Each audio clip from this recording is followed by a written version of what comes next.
Good afternoon and welcome to this afternoon's event hosted by Thistledown Press and Bromley Books. First of all, I'd like to let you know that there will be a question and answer period at the end of the event. If you'd like to ask a question in person, you click on the raise hand button, which you will find at the bottom, and either Naomi or I will respond to you. And please then be ready to turn on your mic and camera so that you can ask the question. During the presentation, we will ask you to keep your mics off, but feel free to turn your cameras on. I'm speaking to you from the traditional unceded territories of the Mohawk and Abenaki First Nations. My name is Lucy Hoblin, and with my husband, Danny McCauley, I own Bromley Books in Quebec. Thistledown Press was founded in Saskatoon, Saskatchewan in 1975 to publish and promote the writing of both new and established prairie writers. Thistledown's early programs consisted entirely of poetry. However, by the time it had joined Literary Press Group in the early 1980s, its list had expanded to include fiction and poetry writers beyond the prairies. So I'd like to introduce you to our three authors. Born in Germany to French-Canadian parents, Tanya BellehumeurAllatt grew up on various army bases across Canada, from Quebec's North Shore to Yellowknife, Northwest Territories. When she was 12 years old, her family moved to Tiberius, Israel, where her father served as a United Nations peacekeeper on the Golan Heights. When war broke out with Lebanon, Tanya and her family moved to Beirut, where they lived for 7 months at the height of the Lebanese War.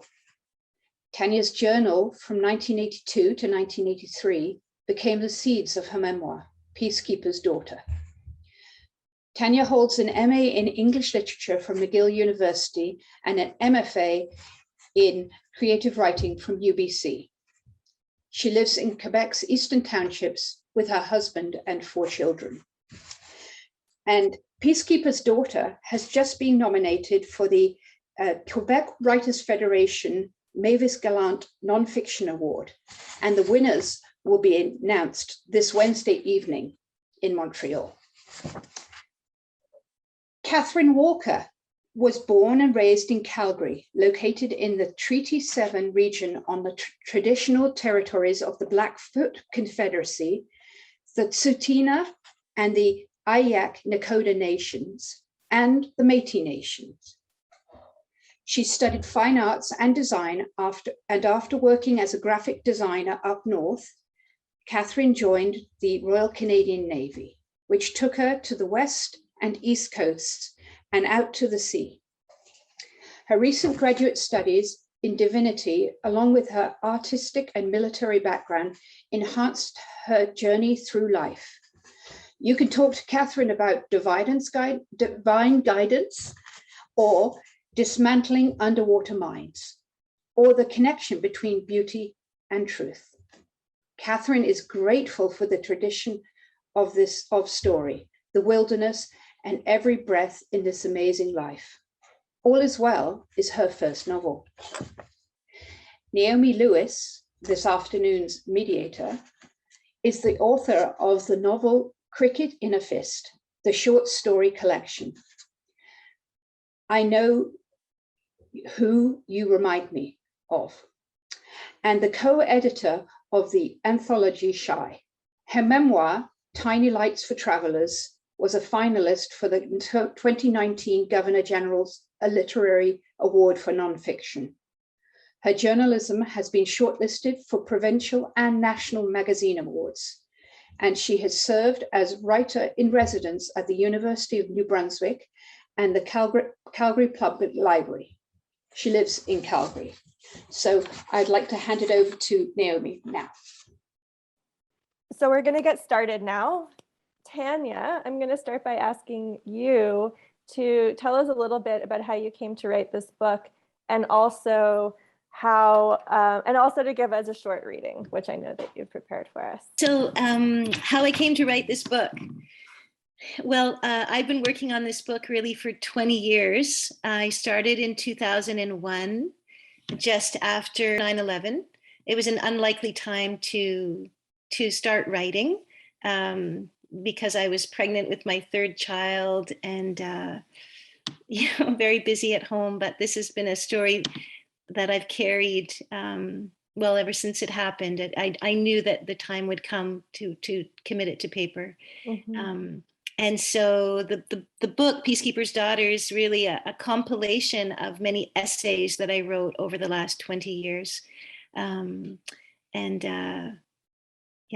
that was very dear to my heart, and that I knew that one day would be the right time to release it into the world.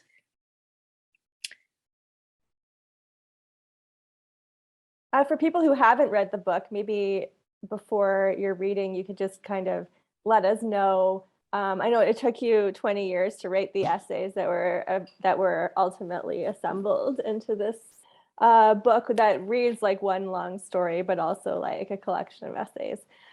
So let us know. I mean, for people who are here and don't know anything about the book, can you just tell us a little bit about the year that you were writing about? So when I turned 12, we had been living in the Northwest Territories, where my father was serving with the Department of National Defense. And my dad volunteered to go to the Middle East to serve as a peacekeeper. And he had done that 2 other times when I was young. But this time my parents decided that we were all going to go as a family. And so we lived for 5 months in Israel, in Tiberius, in the Galilee, and then for 7 months in Beirut. And at that time, Israel and Lebanon were at war. And Lebanon was also in the midst of a civil war that had been going on for 8 years. So really, we landed in a theater of war.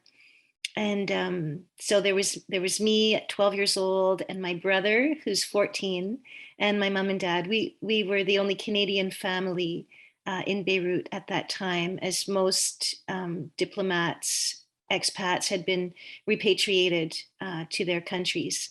And so it was a wild ride. And for me, just personally, it was really my coming of age year. So I was catapulted out of childhood into an adult world at many different levels. And so it had a profound impact on me, and still does, really. So the writing of that story has been really, in many ways, my way of making peace with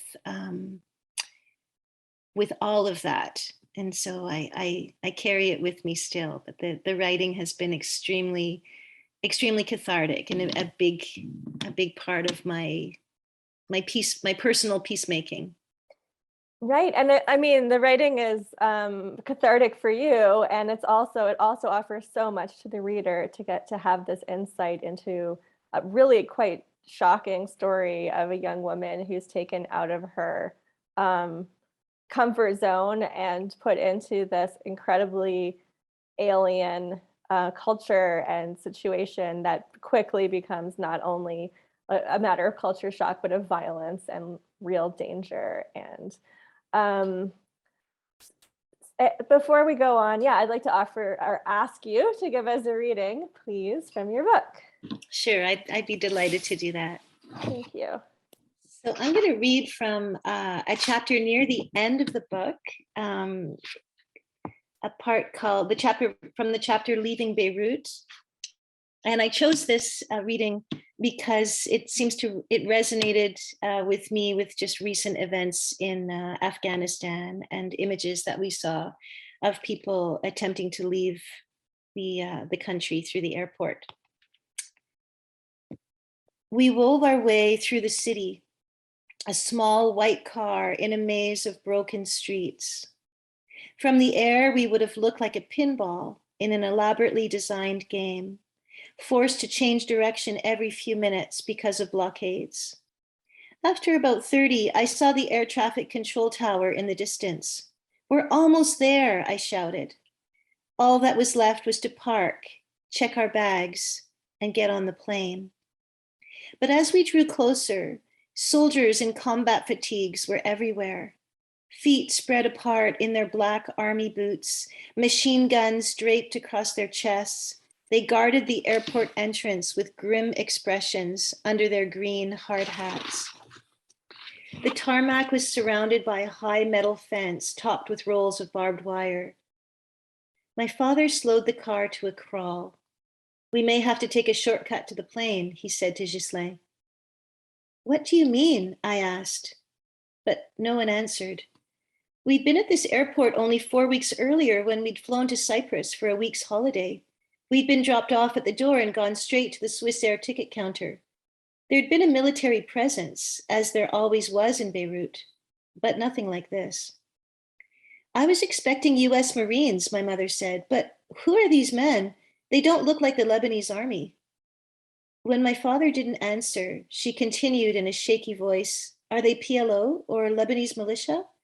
Maybe we should have tried to leave yesterday or during the night. You mean we're trapped? A rush of panic heated my face while my hands and feet went cold. Maybe it was a mistake not to wear my United Nations uniform, my father said. From the seat behind him, I could see the crease of his perfectly ironed sleeve. I couldn't stop staring at it, unnerved by my father's confusion. He never made mistakes. It's too late to change, Ghislain said. It's too late for a lot of things, my mother said. 2 military jeeps came alongside our car. Their drivers stared openly at us, but didn't leave their vehicles to ask us who we were. I wish we were in the UN jeep my father usually drove, instead of our small, inconsequential Peugeot. My father gave the military drivers each a cursory nod, as if they were business associates. Ghislain will take us through the airport, he said, all hesitancy gone from his voice. He knows his way around. He spoke as if his friend were taking us on a tour of his neighborhood. What about our luggage? My mother asked. Michaud's. The skin on her face was a mottled blotch of red and white spots, and she was craning her neck to see what might be behind our car. It will follow, my father said, and stepped out of the car at the same time as Ghislain. The 2 men walked up to the airport's main entrance. Ghislain wore his khaki uniform with his blue beret folded down over his right eyebrow. My father stood next to him in beige pants and a long-sleeved pale blue shirt. He did not look like the UNSO operations officer, but just an ordinary man about to get on a plane with his family. Ghislain waved at the guards in a friendly way, but they did not wave back. The men talked with the soldiers guarding the front door, who walked them toward a side door, also guarded. We were clearly not going to saunter up to the ticket counter as we had the previous time. A Lebanese soldier came to the driver's side of our car and rapped on the window with the butt of his rifle. Jésus, Joseph, Marie, my mother said. Etienne stared at the end of the gun. Maman, qu'est-ce qu'on fait? I asked.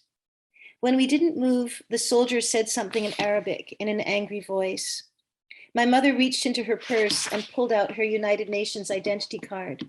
She passed it to me since I was sitting behind the front passenger seat and the guard was nearest to me. Hold this up to the window. The man didn't even look at the card. Proving our identity as foreign diplomats was not going to help us. He rapped on the window again, harder this time, then went around to the trunk and repeated his Arabic words. He wants our bags, my brother said in a flat voice, our suitcases. Is there a way to open the trunk without getting out of the car? My mother asked.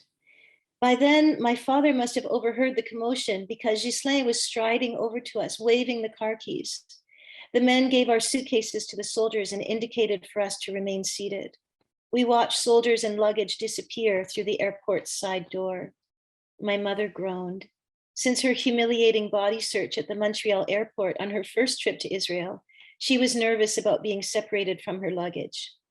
I pictured our familiar leather suitcases getting searched and then confiscated or abandoned in the corner of a brightly lit examination room. Like orphans, they would remain behind while we flew off into enemy airspace. Or would we?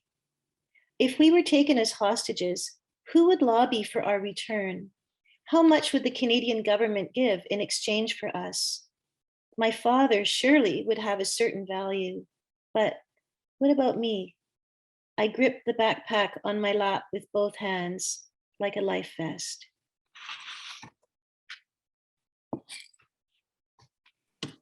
Thank you so much, Tanya. It's a beautiful and frightening section of the novel. There's so many parts of this, or not novel, but memoir. There's so many parts of this book that are written in this really beautiful kind of flowing prose. And meanwhile, the situation itself is so tense and kind of unbelievable. So thank you for that. I'm going to go over to Katherine now for a bit. Katherine Walker, you have written a very different book from Tanya, a novel, a kind of thriller that also actually has this very heightened tension through the whole thing, which is very impressive and hard to pull off, I think. And so I'd like to ask you the same question as Tanya, to just kind of give the audience here a bit of some insight into how you came to write this book, your first novel, and also for people who don't know anything about the book, what kind of book it is and a few of the main themes and so on. Okay. Well, thank you so much, Naomi, for mediating, and Lucy, thank you so much. And I just want to give a shout out to Elizabeth and Bobby and Yoon, and thank you, Tanya. And it's really nice to see all of you here. I'm so glad you're all here. I think I wrote this book just so I could get a gorgeous cover by Tanya Cran. Like that. It's just so beautiful. I wanted to see if I could write an engaging story about redemption that reached out and touched people in a real way. I've always been driven to share in this way. I took violin from a young age, and I was never very good. You know, as soon as the music got too intensely beautiful, I would begin to shake. Same with singing. Same thing happens with singing. So I focused on photography at art college, and there too, you know, like I had a few beautiful accidents. But you know, I had this peer going through school with me, and he was an adult student, and he would photograph eggs, and he would photograph eggs every day. And you should have seen these photographs of eggs. They were stunning and beautiful. And you know, my photographs just weren't like that. And so I entered into graphic design, and I had an amazing job with amazing clients. But same thing, like my work just wasn't really, I couldn't have creative success. What I envisioned is not what ended up happening, like ever. My work was somewhat lackluster with my old trade in the Navy, which was, you know, a Navy diver, and also I specialized within naval warfare. I was good, but I wasn't top notch. And my academic work in divinity studies was good, but it was acceptable, but it was way too abstract.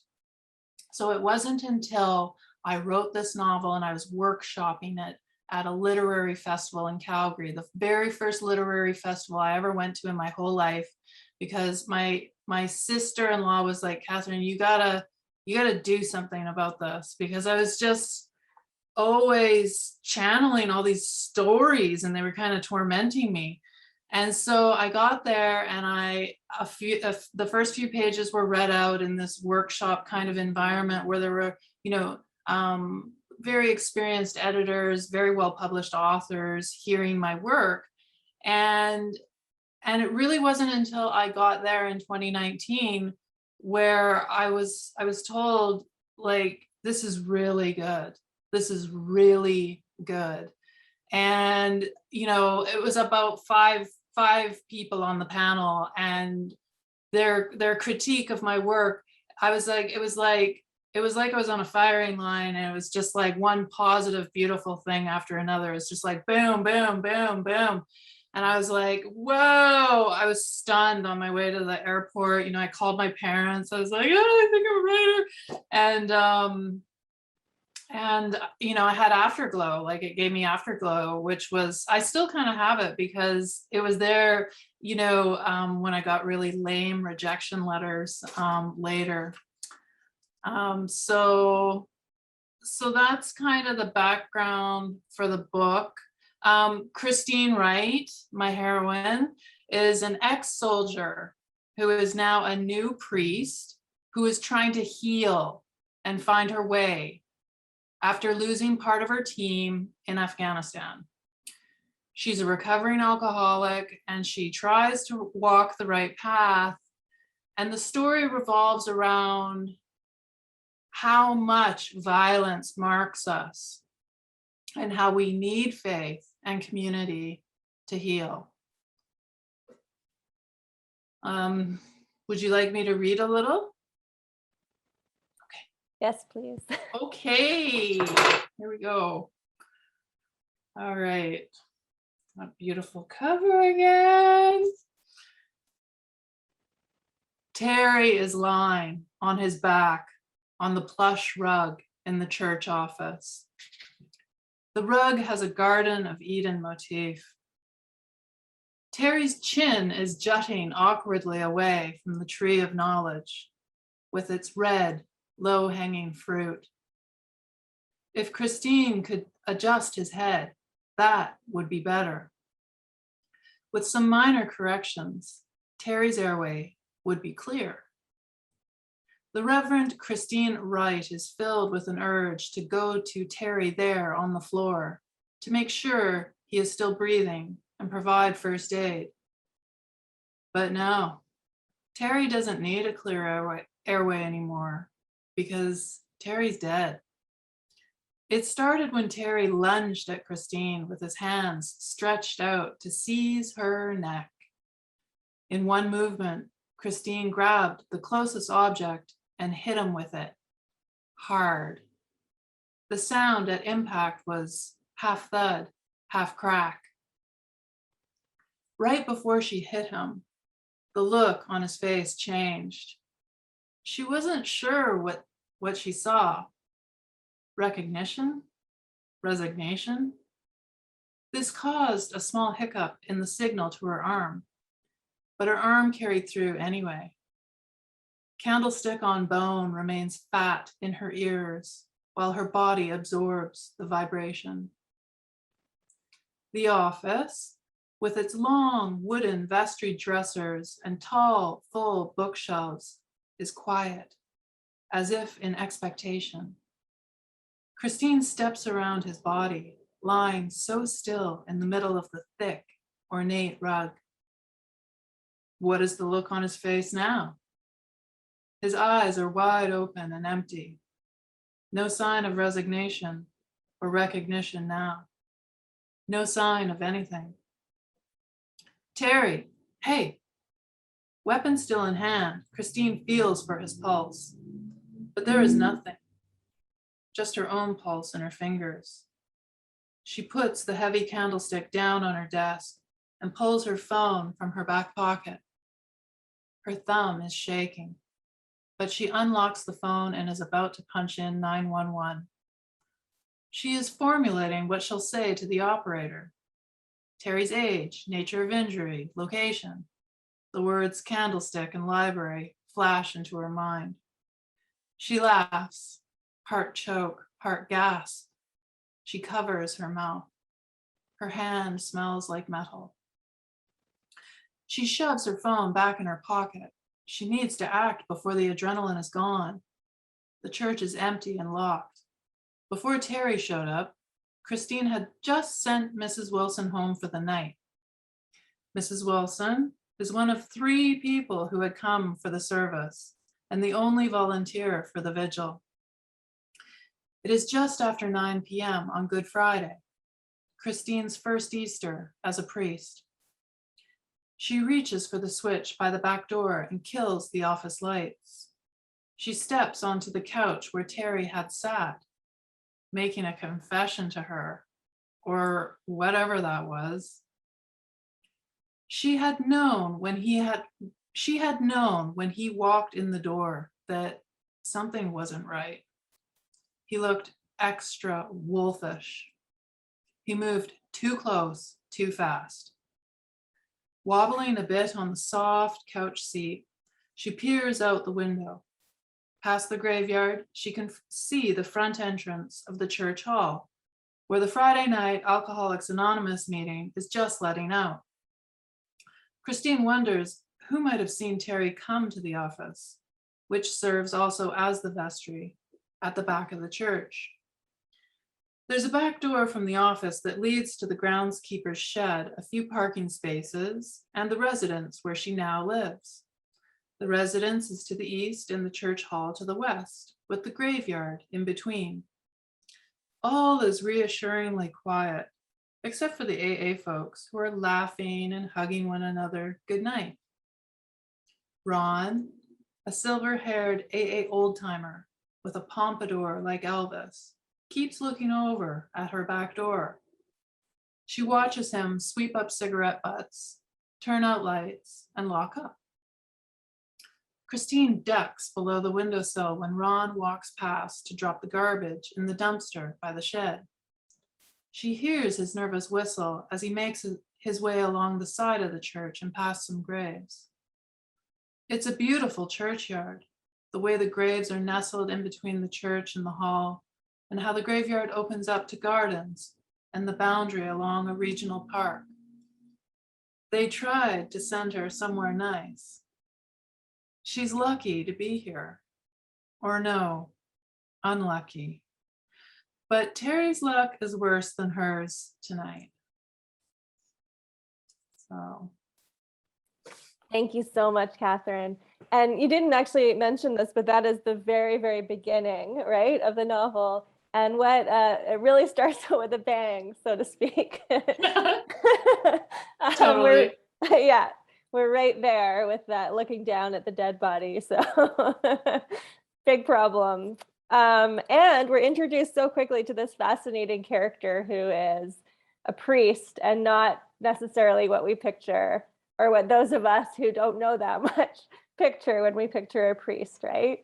She's very human. She's very flawed and gritty, and also, I really liked what you said about, how this book is about the lasting effects of violence and how we need faith in community to process that. And Tanya, certainly your book also is kind of about the same thing, or not about it, certainly touches on all of those things, and more than touches on the lasting effects of violence, which is really at the heart of your book, and also at the heart of why you wrote your book, right? Tanya, you talk about how, in your book, you talk about how you always wanted to be a writer, and you, even as these events were unfolding, your dream was to be a writer. So it feels like it's not so much that you had this story to tell and so learned how to write, as that you already had that kind of writerly instinct. And then, of course, it came naturally to you to process this very monumental event in your life by writing about it, right? So I'm curious about how, I had the pleasure of working with you as your editor, but that happened quite late, obviously, very late in the whole process of you writing this book that you started in 2001. So I'm curious about how you took all these pieces that you'd written separately and turned them into one book, and how much rethinking and rewriting that required to kind of create a through line, so that they really do read like chapters in a book, not like disconnected essays. So I'm curious about that process.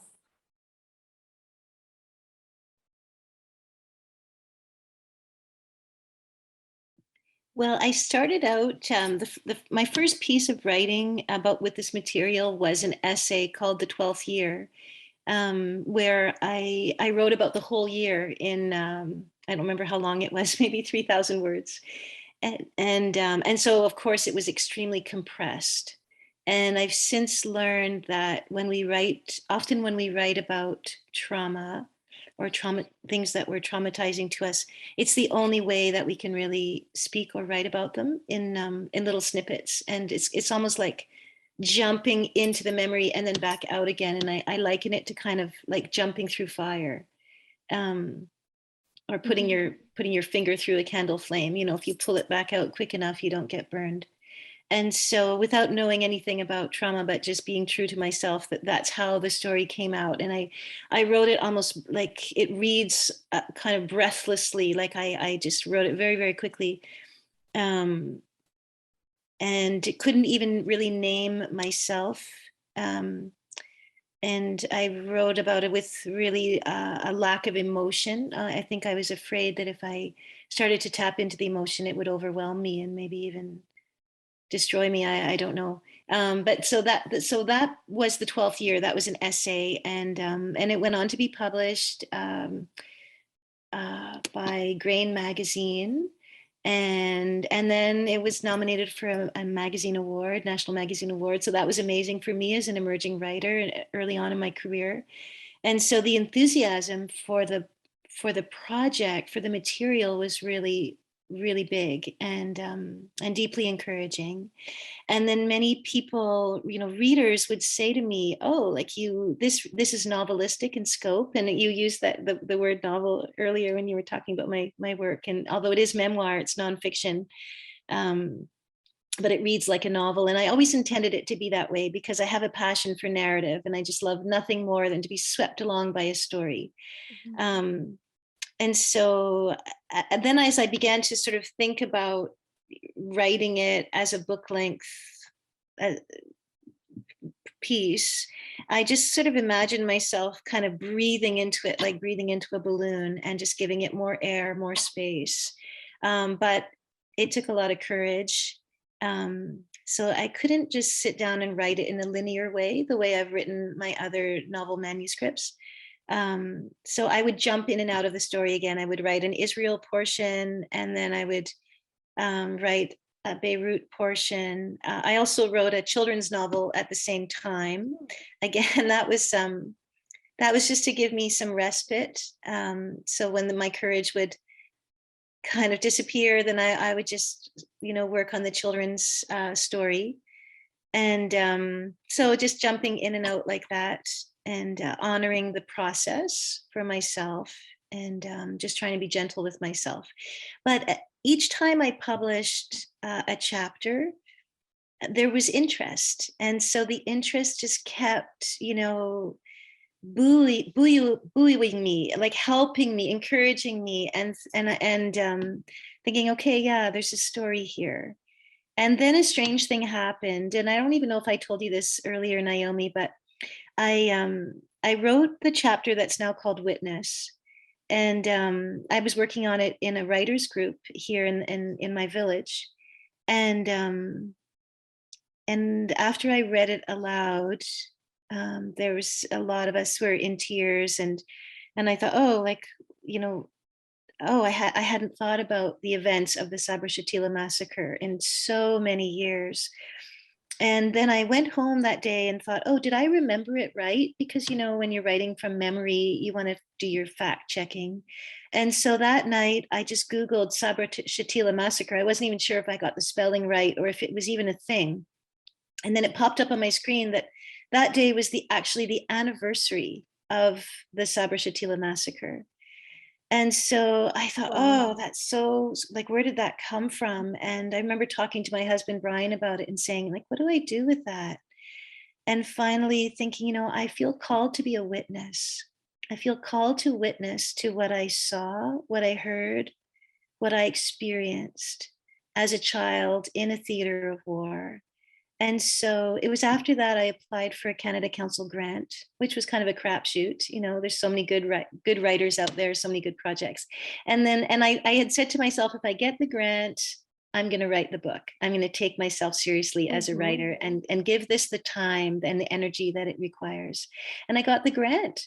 And so I took a leave of absence from my job at the college where I was teaching literature. And really started to think of this as a book-length manuscript. And then I'm so pleased that Thistledown acquired it, and it's been just wonderful to work with them. And big thank you to Liz Phillips and the whole team. And so it was a 20-year project, which I sincerely hope my other books will not take so long. But I can't see how they could. But yeah, I'm very, very glad that I was able to commit this story onto paper. Mm-hmm. And ultimately, it's about the finished project, not how long it took, right? Right. Although, like being in the midst of one of those interminable writing projects can feel like being lost in a labyrinth a bit. But I'm so glad, and I'm sure we're all so glad that you did finish this book and publish it, because it's quite amazing. Thank you. And I'm just going to turn to Katherine again and then ask you, Katherine, about, I mentioned already how your protagonist, Christine, is so kind of complicated and surprising and really unlike, it almost took me a little while to get my head around, like, who is this person? Like that she's a priest and she's also like burying a body in the graveyard, and she's been in the military and she's a recovering alcoholic. So what were some of the hardest parts about figuring out this character for you? Yes, I think I was worried about Christine being misunderstood. And so to solve that, it was kind of like a situation where it was a tragedy of the ages kind of thing, like an older woman telling a younger woman, oh, if you only knew what life is going to hand out to you, young lady, kind of thing. Because yeah, there was a lot going on with Christine, because trauma delays development. Mm-hmm. So parts of Christine are very immature, and then parts of Christine are not immature at all, and parts of Christine have looked into situations that would make anybody grow up. And so I didn't want her to come off as a victim. I didn't want her to come off as an arrogant, kind of carefree, oh, I saw action kind of person. And so my solution to this problem was to have her reflect a lot. And I'm so grateful because Thistledown did pick up my book, and I got to work with Elizabeth. And some of those exposition pieces about Christine kind of like explaining her stance in the world, Elizabeth was like, you might want to think about cutting these. And I trusted her, and I did. I cut them, and I think the core of who Christine is comes through, and the reflection wasn't really required. And so I learned a little bit about not trying to educate, like, I guess what I was doing before when I was having Christine reflect so much like that and explain who she is, it was actually, I wasn't really honoring the reader, because I was kind of teaching the reader what it means to be human. Mm-hmm. And, I don't like that, right? I don't like that when I'm reading something, and mm-hmm. Because I know what it's like to be human. Everyone knows what it's like to be human. Everybody understands what trauma does to human beings. And so it felt really good to kind of like let go like that, and let the story happen and just kind of come through me. And I like what Tanya said, like breathing into it. It's like, yeah. I don't think anybody really, well, I mean, I don't know. I don't like a story being crammed down my throat. I don't like that. And so it was important for me to have a compelling story that was well told. And so, you know, thanks to Elizabeth, and she deserves a medal, actually. I should have brought a medal to give to her virtually. It is a well-told story. It certainly is. It certainly is. And you do, I mean, I'm kind of surprised. Now that you say it, it makes sense, but I'm surprised to hear that you had that struggle with too much exposition or too much like telling the reader how to interpret or what's happening or what it means, because the way that the book has turned out, you have such a light touch when it comes to Christine's kind of inner turmoil and what all this means to her and how her faith plays into it. And but the title does allude to her divinity studies and yours. So if you could tell us a bit more about that. I know you have a short reading too to kind of go with it. Yeah. Julian of Norwich. Yeah.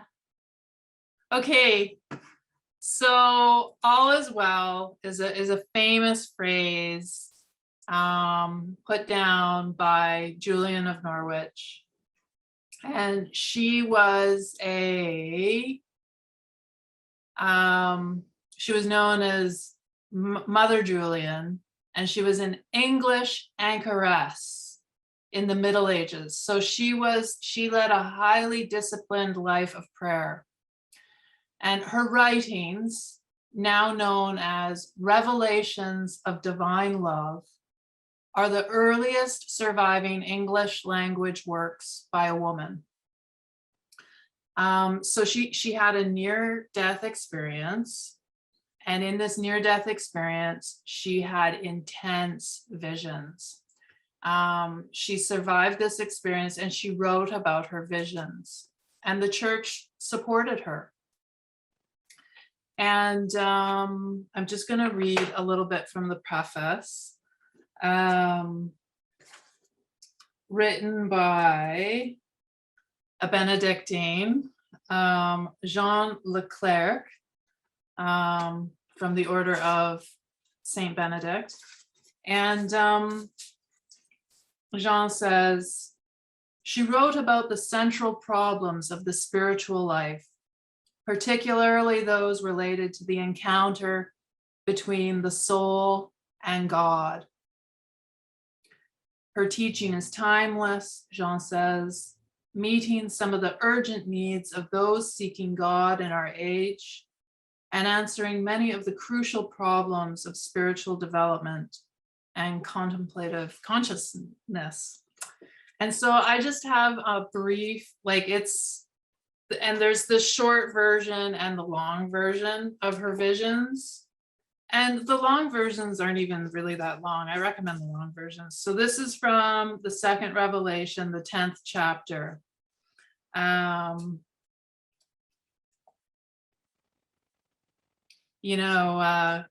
takes her to the ocean floor, this medieval anchoress.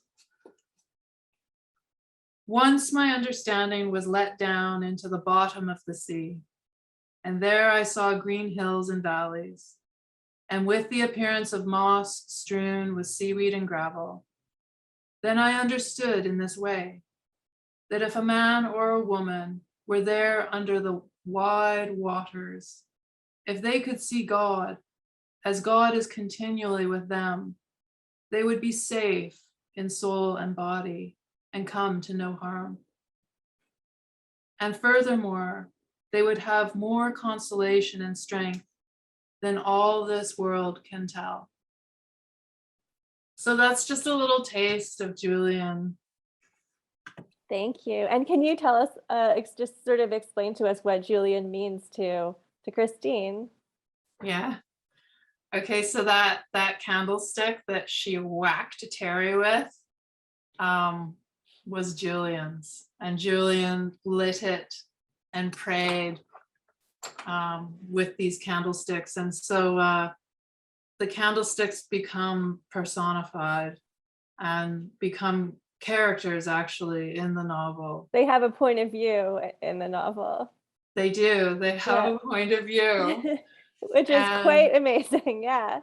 Yeah, I got to play a little bit there and work in some, poetics and some theology and some kind of like, I don't know, a whole bunch of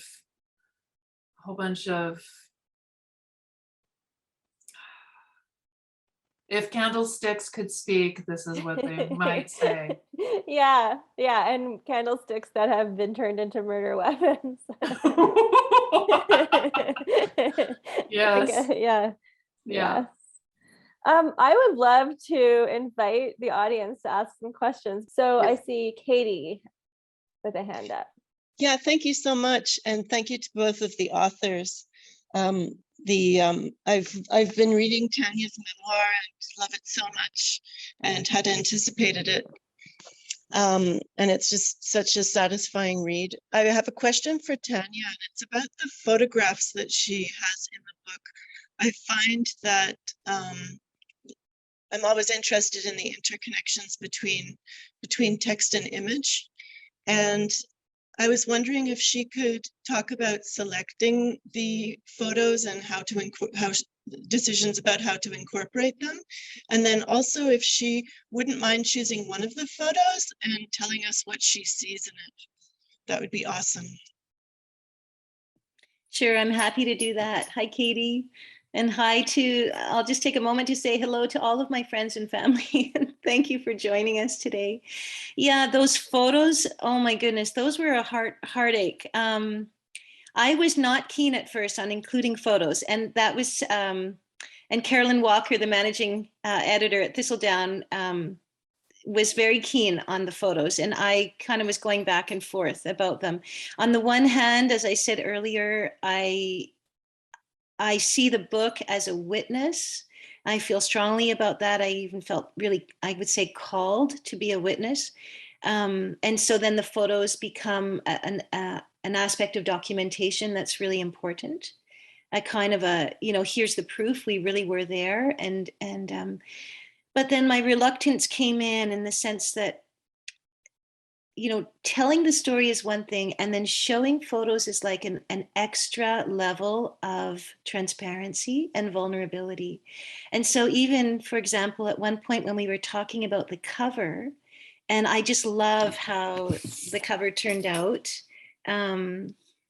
But at one point, this was not the cover. The cover was, it was this image, but there was a photo as well that was on the cover. And it was the photo that is at the moment,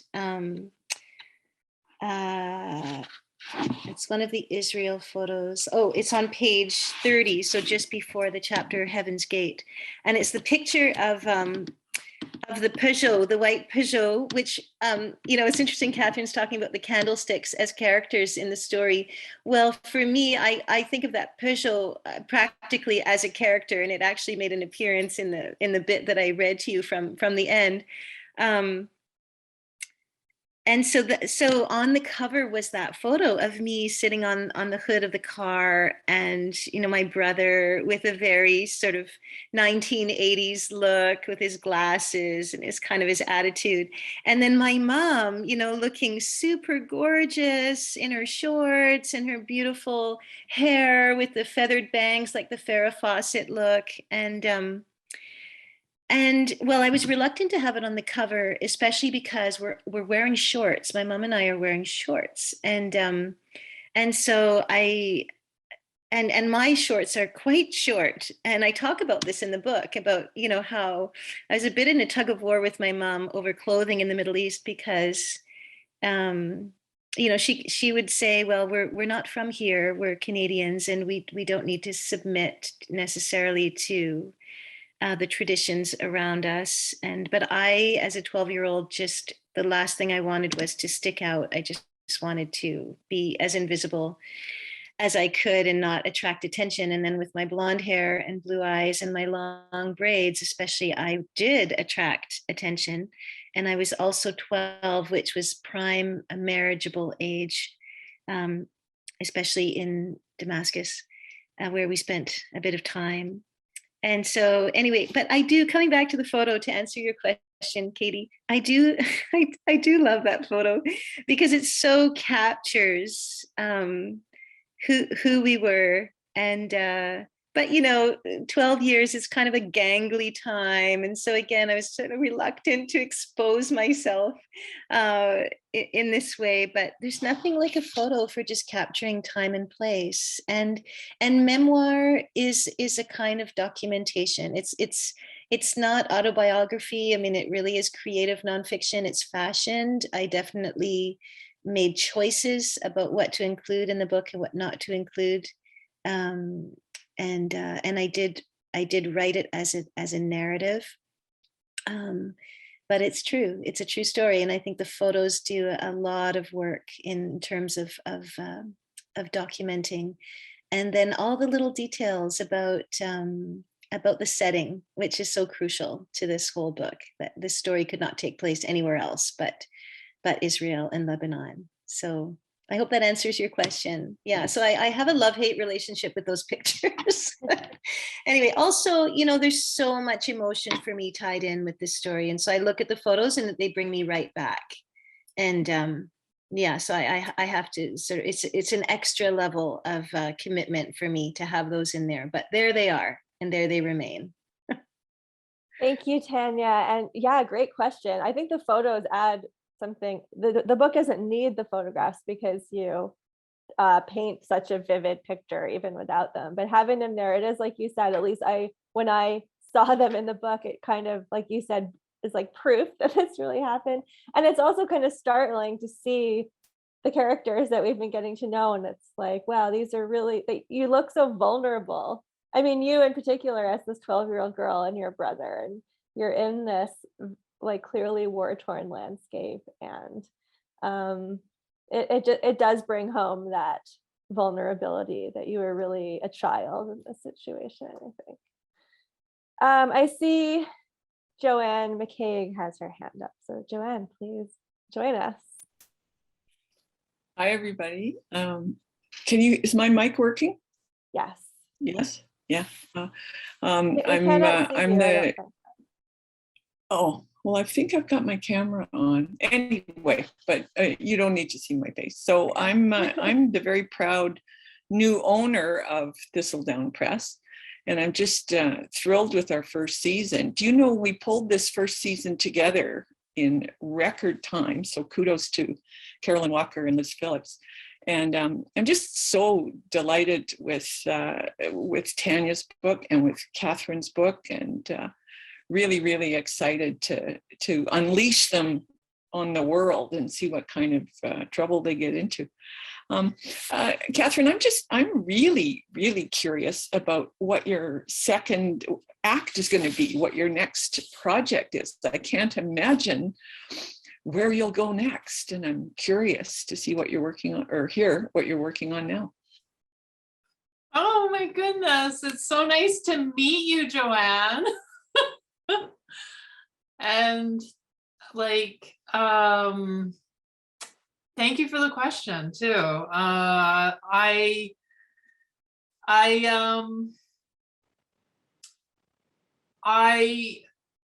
wrote a novel about a neurodivergent CIA agent who's just being used as a honey trap, and she gets tired of this and tries to leave during the American election of 2020. And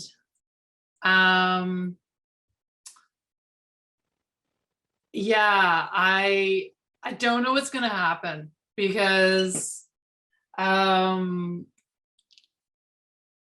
I like being a writer is like there's waves where I know what's going on, and then there's waves where I'm like, I don't know what's going on. And I went through that with All Is Well, And that's why I'm so grateful that I got to work with Elizabeth and my agent, Stacy Conla from the Wright's Factory, because they're incredible creative professionals. And a few times I would like fall off the surfboard, because, in this time that we're all going through, it's like, is this still funny? Like, is this in poor taste? Like, should I say that? Should I maybe say this? And, Elizabeth was amazing, and they both just helped me get back on the surfboard. So what I would say is, with this next novel, the creative flow comes in waves, and I just got on my third wave. I just got on my third wave, and so I hope that it goes where it needs to go. And I'm not really doing a very good pitch. I'm sorry, Joanne. But yeah, that's what I was working on. It sounds very exciting to me. I can't wait to read it. Thanks, Joanne, and congratulations, Joanne, on getting to publish these wonderful books. I don't see any other hands up right now, but if anyone wants to ask a question, please press your little hand raisey guy. And if not, I certainly have some more questions myself. We have about another 10 minutes, so don't be shy. Maybe I will ask Tanya about the voice in your book. You decided to write mostly from kind of your perspective as a child, the child Tanya's perspective, rather than the perspective of an adult looking back. And I'm curious about how you found that balance, because there's certainly, writing from a child's perspective, of course, is very tricky, because you can't sort of write the way a child would actually write, but you can kind of convincingly get into that perspective. So I'm just curious about that, if that's what you were always planning to do, if you experimented with different perspectives in that way, and how you settled on that voice, and what kind of challenges you had with it. It's a big question. Well, thanks for that question. Yeah, and it's an important one, I think, for this book, because that 12-year-old voice was always the voice for this particular book.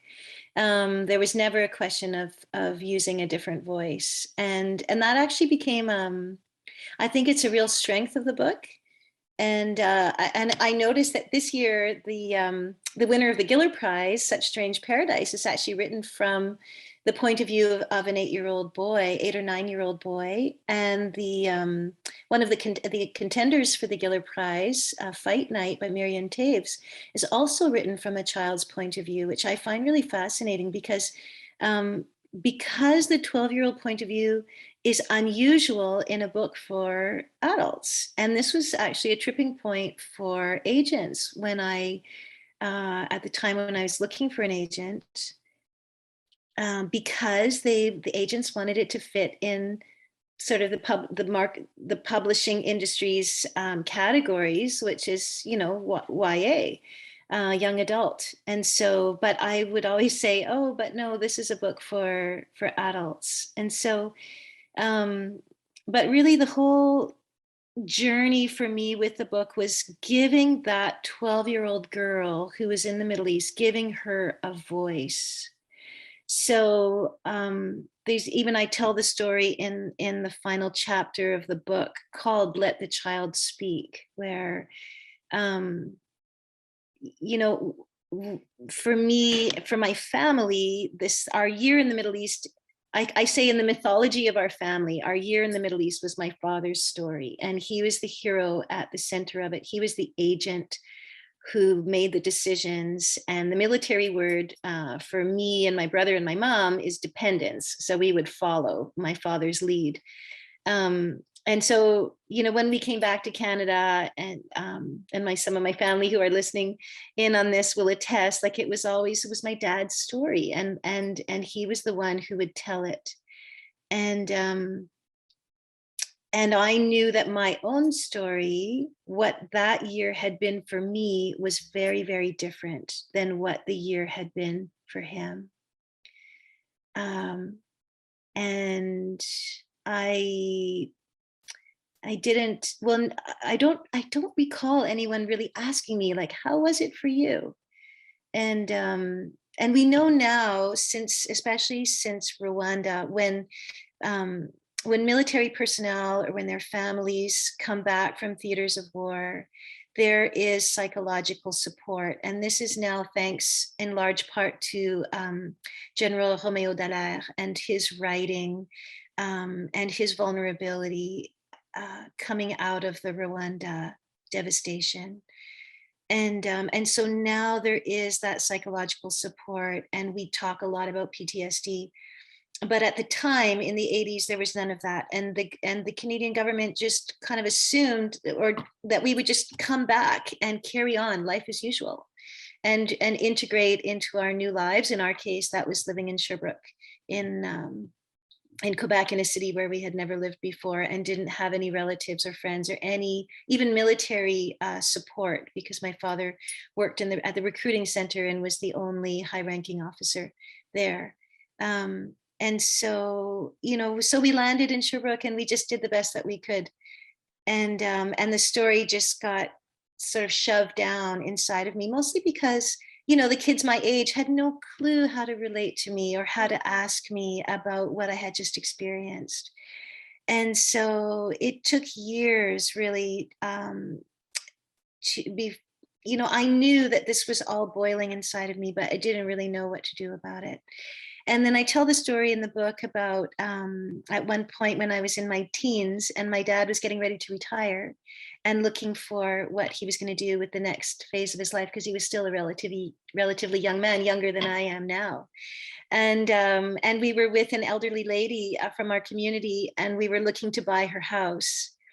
And my parents wanted to make it into a bed and breakfast. And at one point she asked my dad about his career, and he began to talk about the Middle East. And then she asked a question to me, and my father began to supply the answer. And then she said to him, "Let the child speak." And something lit up inside of me where all of a sudden, for the first time that I could remember, my story was spotlighted and my parents were listening as I gave my point of view. And it was an important moment for me. And it stayed with me. And then became, the title of the chapter. And in many ways, it could have been the title of the book, because it's really letting the child tell her story. And we hear a lot about own voices right now, and which is so important. And this is really my voice kind of coming out. And it's been a big part of my healing journey, just a big part of really who I am. So coming back to your original question, there was never any question. It had to be the 12-year-old voice, even though it meant that I didn't get to work with those two wonderful Canadian agents. But I couldn't change that. That makes so much sense. Thank you for that answer. And we have a question from Liz Phillips here. Hello. Hi. Hi, Naomi. Nice to see you. Nice to see you. Hi, Katherine. Nice to get a look at you. And Tanya. I guess my own, we're really delighted that you entrusted Thistledown with your work. And I guess my only real question is, well, what was it like doing this whole process from a distance, not even seeing anyone's face?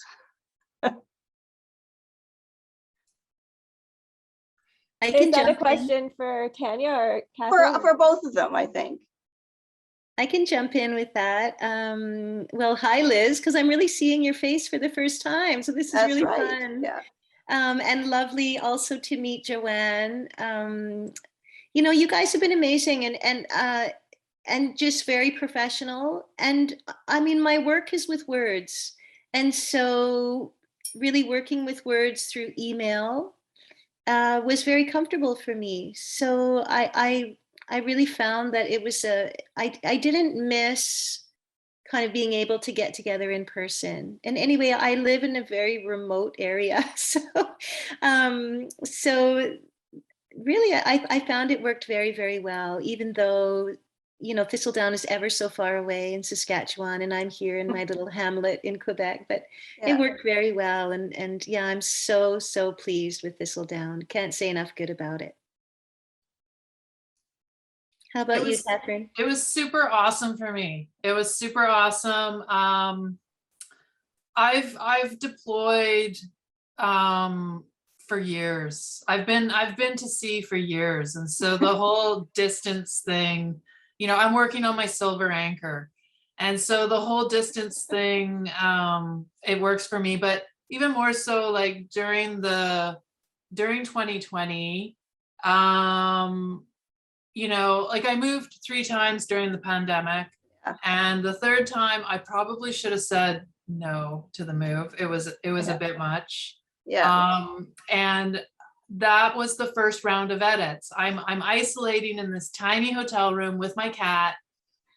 And here come the first round of edits, and I'm able to, in the midst of all this, you know, I went through I had a hard 2020. Yes, like, you know, it was, everyone's having a hard 2020, but my 2020 was damn hard. And so your changes would come in, and I got to go into this world that you understood and that I understood. And that felt really good. Oh, great. Well, thanks to both of you for entrusting us with your work. It looks like Katie's hand is up, but I can't tell if that's from before or if it's up again. Katie, yeah, I have a question for Tanya. Okay, great. And this, I think this will be our last question because we are just at the end of our time here, but please go ahead. Yeah, I was just wondering about her construction of the character of her brother, and if that was particularly difficult, figuring out how to represent him in the memoir. Thanks for that question, Katie. Yeah, it took me a long time to be able to write about my brother. So as I said, I began the project writing essays, and in the chapter called Witness, which was an essay before, he doesn't actually appear, and I realized that I felt really blocked writing about him, and so finally, what I did is I gave him a new name, and by giving him a new name, I kind of made him into a character, at least in my own mind. And that seemed to give me permission to write about him. It's a tricky thing to write about people who are alive. And my family's been incredibly gracious. But whenever I give them a piece of my work, I've always said, like, read yourself as a character. And of course, I'm writing about events that happened 40 years ago. So in some ways, we are different people. My brother was 14, you know, he's in his 50s now. I was 12. So we're different, but we're the same. And I say that on the last page of the book. You know, we are those people and we aren't. But I tried to be as true as I could, and yet it's one thing to write about my own story. This is how it was for me, and it's something else to write about him. But he's been really gracious, and we had a long phone conversation as I was working on edits to the book, because I thought I have to get his permission. I have to be sure that he's 100% comfortable with me writing what I'm writing, and he did. He lives in Paris now, but yeah, it's tricky terrain, and I know, Naomi, you've written about family members as well, and I'm sure you understand. Yeah, it's the essay that I'm working on right now. What's on my desk is an essay about the messy business of writing memoir, and yeah, so it's different than writing fiction. so important. And so yeah, I couldn't write about him until I gave him a different name. Thanks, Tanya. And yeah, do I ever understand? Yeah, that I actually did the same thing. I changed my family's names in my memoir too. It just gives you that some kind of permission to write your own story, right? Tell it the way that it's real for you without feeling so much like you're stepping on anyone's toes. So thank you both. Thank you everyone so much for this. I think I'm just going to pass it back to Lucy now to wrap things up. On behalf of Bromley Books and Thistledown Press, except that you guys are all here as well, I want to thank Naomi, Katherine, and Tanya for their amazing talk this afternoon. And you can buy Tanya and Katherine's books at any independent bookstore near you, but we want to include Bromley Books into that list. We have them both here. And I want to thank everybody for turning up this afternoon. Thank you so much. Goodbye.